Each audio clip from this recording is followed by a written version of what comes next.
Grasslands. The open areas of land, where grasses and grass-like plants, and not the trees, constitute the predominant vegetation cover. The areas where on one hand, rainfall is not good enough to support forest, but on the other hand, it is not so scanty that a desert is formed. This is an ecosystem that occupies 24% of the geographical areas of India, spread over various biogeographic regions. They support livelihood of a large number of rural folks on one hand and numerous species of wildlife on the other hand.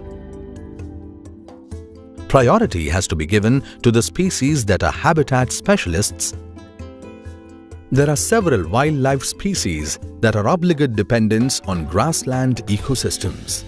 Some well-known examples from India are lesser florican, Bengal florican, and Great Indian Bustard, whose existence is strongly bonded with one or the other types of grasslands in the country. Destruction of grassland habitats of these birds may lead to decline in their population, followed by likely extirpation. Great Indian Bustard, which is commonly abbreviated as GIB, is an obligate grassland breeder. The grandiose walk and unequaled grandeur of this king of the grassland render dignity to a grassland wherein it lives. No wonder it is a state bird of Rajasthan state of India, where it is locally known as Godavan.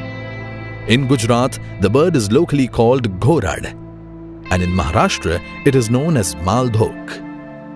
Bustards, there are nearly 23 to 24 species of bustards, and they originated from Africa. And in India, we have got 4 species of bustards, and 3 are resident. Even the floricans are also, they also belong to the bustard family. But the most famous bustard of Indian subcontinent is a Great Indian Bustard. And bustard lives in short grass plains. They don't live in forests. They don't live in too much, rocky areas. But they're plains. They are the birds of the plains. And most of the people think that they're the birds of the desert. They live in deserts because in the desert grasslands. But the highest concentration of bustards was found in the Deccan region. The adult male of this species can weigh 15 to 18 kgs, and thus it is the heaviest among flying birds of India. GIB is also one of the tallest land bird of India, as the adult male has a height of 1 to 1.2 meters. Among 24 species of bustards in the world which belong to Otidae family, the Great Indian Bustard is the 3rd largest species. The first 2 being the Great Bustard of northern Morocco, South and Central Europe and East Asia, and the Kori Bustard of southern Africa. The Great Indian Bustard is large, brown and white with black crown and wing markings. It has long legs, long neck and small sturdy bill, perfectly evolved for its terrestrial life. The males have whitish neck and underparts with narrow black breast band. Females are smaller with grayer neck and have no or incomplete breast band. Males are noticeably larger than females, and they have a well-developed gular pouch which is inflated during the courtship display to produce deep resonant call. The size of the gular pouch probably depends on the age of an individual. Thus, some males have large hanging pouch touching the land, whereas some other males have smaller pouch. As per a report of Wildlife Institute of India, Dehradun, the current population of GIB in the country might be around 150 individuals. Most of the country's GIB population exists in Rajasthan, particularly in the Jaisalmer area of the Desert National Park. Besides Rajasthan, small population survives in Gujarat state of India, and very few individuals might be surviving in Maharashtra, Karnataka and Andhra Pradesh states. It is believed that 1,500 great Indian bustards existed in India in the 1980s, and by 2008 only 300 individuals were left. This is globally a critically endangered species on IUCN's Red List of Globally Threatened Species. It is a Schedule 1 species according to Indian Wildlife Protection Act 1972. Great Indian bustard drinks water when available, but can go without water for days and weeks. The breeding season is often between midsummer and the end of the monsoon, though there might be some variation from area to area. During the breeding phase, males indulge in spectacular courtship display and territorial fights. They exhibit dispersed lecking behavior in which adult males select prominent, often slightly elevated spots that are about half to a kilometers apart for displaying to attract females for mating.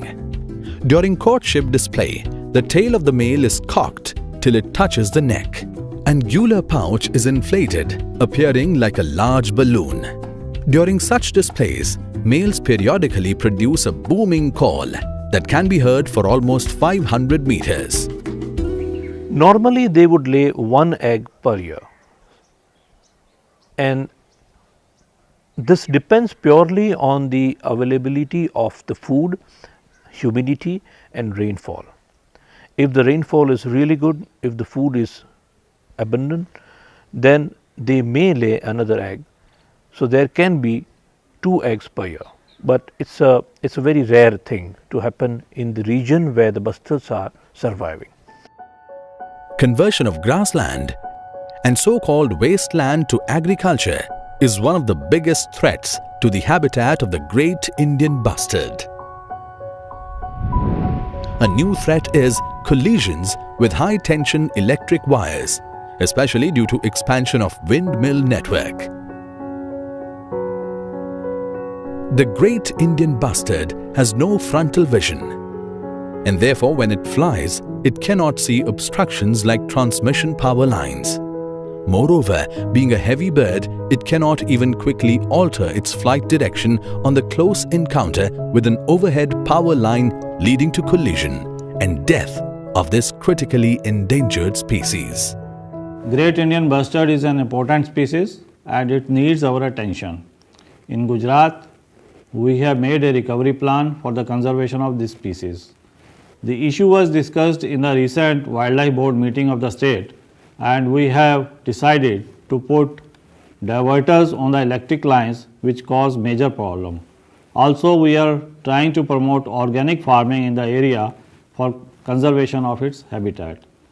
We have also taken up this issue with Ministry of Environment and Forest and Climate Change regarding breeding program of this species in Kutch area, and I am sure with our efforts we will be able to conserve this species for future generations. Efforts have already begun, though it requires patience to test the fruits of these efforts. The conservation breeding program for great Indian bustard is already in progress in Rajasthan with the collaborative efforts of Wildlife Institute of India, WII, Dehradun, and the Government of Rajasthan, India, and with the technical help of the International Fund for Hobara Conservation, Abu Dhabi. GIB Conservation Breeding Program is a long-term endeavor. At this stage, the WII scientists have got fantastic success in artificial hatching of 9 eggs of GIB and rearing them GIB chicks in captivity. And our people were so committed to the whole thing that one of the eggs we allowed it to hatch naturally, and we put a height close to that at a safe distance, and we had our people doing continuous monitoring. So whenever the bird was away, our people were protecting the egg. So that's the level of commitment my people have shown this year, and we have had results. This is just the first step in a 100-mile fast-paced journey of restoring GIB in its natural habitats. And that ultimate success would depend on how well these chicks grow up to adult stage, and whether they would breed in captivity to provide the second generation. We have started with a very good success rate of having 6-7 chicks, which is incredible. But there are miles to go before we reach success, because it will depend on how well these chicks grow up, whether they breed in captivity, and once they breed, whether we are able to rehabilitate the second generation born out of these chicks and train them to live back in the wild. If we protect great Indian bustard, the grassland ecosystem will be protected. This great Indian bustard is the pulse of grassland ecosystem. If pulse goes, grassland ecosystem goes. The success also depends on whether or not the second generation chicks can be trained successfully to live back in the wild. This entire exercise needs lot of patience, and the GIB conservation breeding program will take 2 decades or more. The conservation breeding program has given us hope that we can save this grand bird of the Indian short grass plains.